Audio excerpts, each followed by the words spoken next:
right series, if we get past the right start with a win, I expect a sweep. I really do. The way the way pitching, and we hit Baltimore well in Baltimore. If we can get past right with the knuckleball and Bundy pitching well, we should sweep. Well, Sale's got to be frustrated at this point because it happens to him all the time where they don't score runs. He's 5-4 this year. I'm pretty sure 3 of them are because they didn't score him any runs.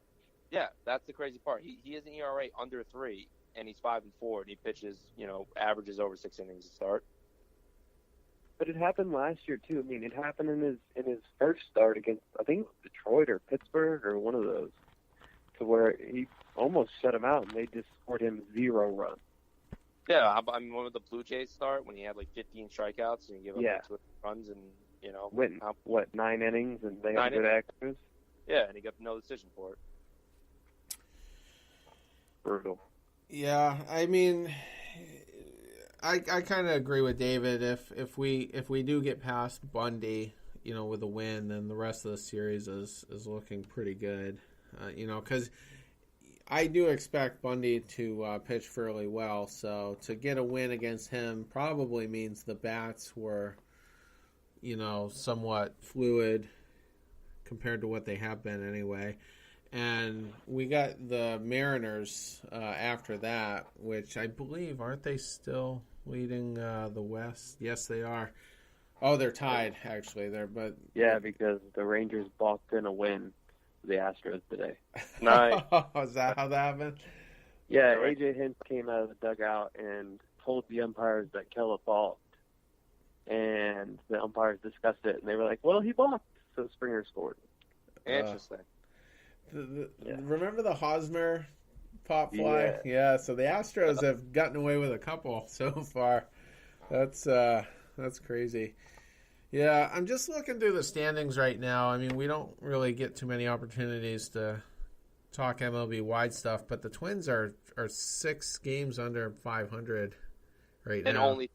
Only 5.5 out there the division lead. Right. The Central. Which is amazing. That's great. Detroit is in second right now in that division, so I'm wondering, is there a way for them? You would think they're going to be sellers at the deadline, but they could be sellers. But at the same time, they could just keep the team the way it is, and they could end up, if Cleveland falls a little bit, they could end up, winning that division and making the playoffs. Well, in my opinion, they already won the draft. I mean, you got the 2 Golden Spikes Award finalists and Casey Mize and Cody Clemens. I mean, that was huge for the Tigers. Oh, they got Clemens? In the third round. Third round, yeah. I meant to check to see where he ended up, but I know Roger was kind of campaigning, for the Red Sox to get him.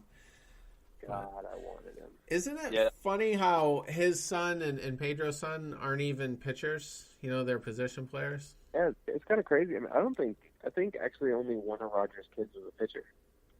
Yeah. Because he's got 3 or 4 in the league. Okay. Well, you're not gonna be better than Dad, so you might as well do something else. Yeah, exactly. That's a good Cody's point. raking right now. He had another homer today. Yeah, he's a good ball player. I jokingly said on Twitter, I guess Cody had a really good college game. I don't know if it was like a playoff game or whatever, but I a home run. I tweeted out, I'm like, I wonder if Dad gave him a few pointers, needles, But yeah, I don't know. Just my attempt at corniness. I like it.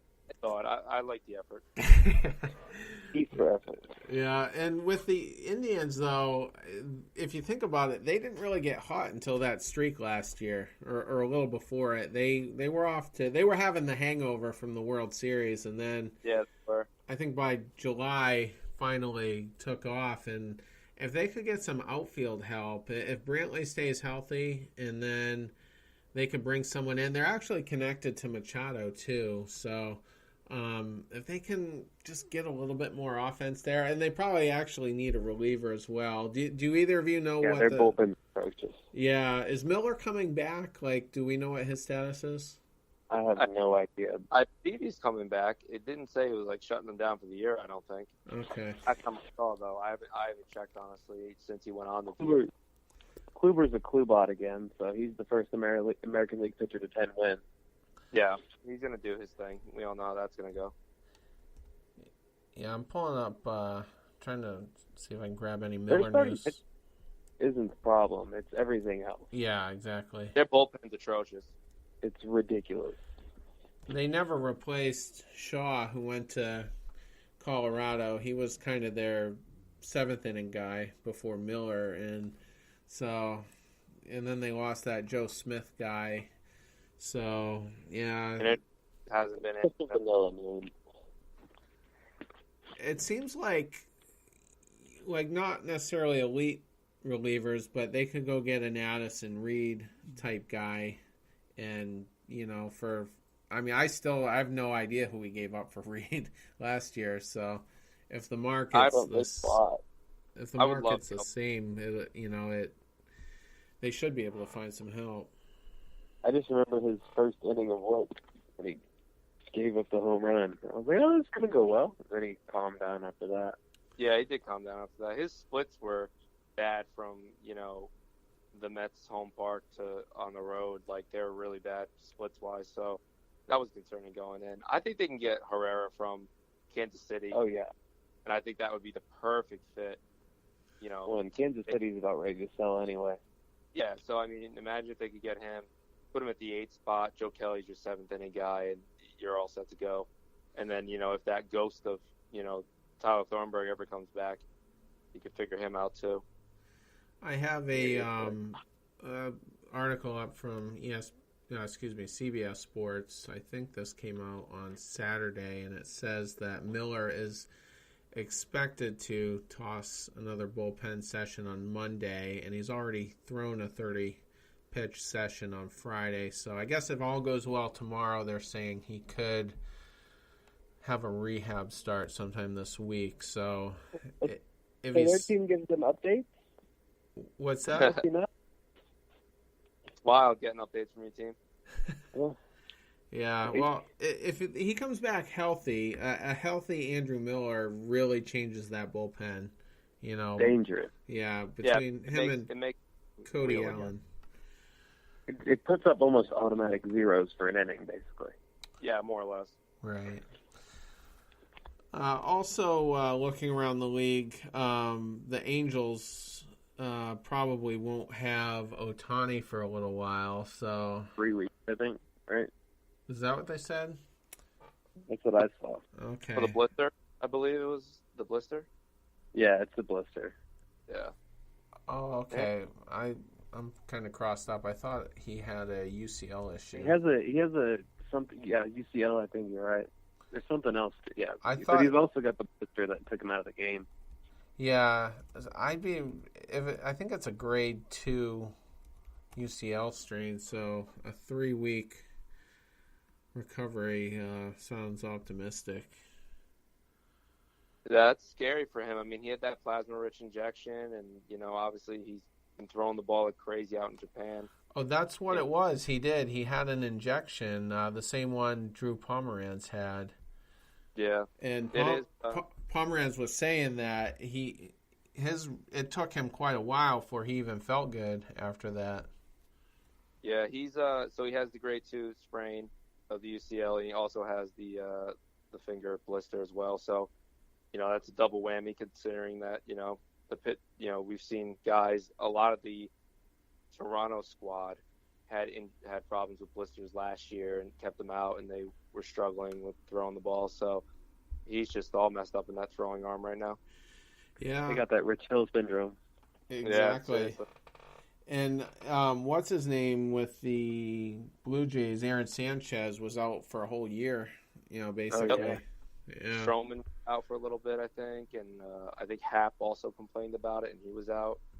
What are they doing to those baseballs north of the border? Well, that's what I was saying. Just popped into my mind right now. Everybody's saying that the balls are juiced, and I guess MLB kind of admitted it a week or two ago, saying that they were more streamlined. So I'm wondering, is there a correlation there? Different. So they said. I think you're saying that the laces feel different, and that's what's bothering their fingers because all of a sudden, they've been throwing the same pitches the same way their whole career through college, through the minors, and all of a sudden, 1 year these balls are all different, and the laces are messing up their fingers and giving them all these, blisters and things on them. Well, that's what happened when the NBA changed the basketball in 2006. I mean, everybody's hands were cracking, they were bleeding. So you can't change something that's so fundamental without telling players. No. I mean, look at Verlander. Been like obsessed with it on Twitter the past couple of years. Yeah. And the Blue Jays staff has been very openly upset about it. So, nothing's going to get as they should be. Yeah, they should be. I mean, just tell them. Just say, listen, the balls are different now, and so they can adjust. I think these guys are pros. They get paid millions of dollars, and it's their lives to play baseball. So they will adjust if you give them the opportunity to adjust. Well, that's the thing. It's like that when it comes down to that is, shouldn't we give pitchers more credit nowadays, at least, knowing that these balls are juiced, doing what they're doing? Yeah, I mean, I think pitchers are getting less and less appreciated because everyone's so obsessed with, the long ball and Bryce Harper and Manny Machado and the long ball. So, I mean, watching a pitcher's duel to me is never going to be boring, but obviously it's my favorite thing. Yeah, the casual fan likes to see 15-16, but I think 2-1 pitcher's duel with a couple good defensive plays is more entertaining to watch.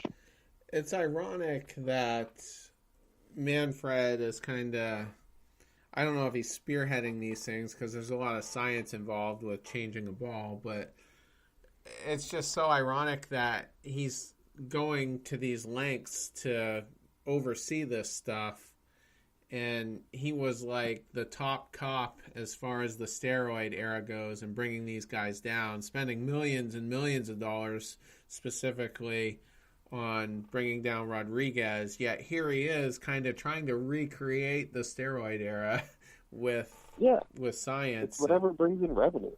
Yeah. Like, everybody's a hypocrite when you get to be that big of a level.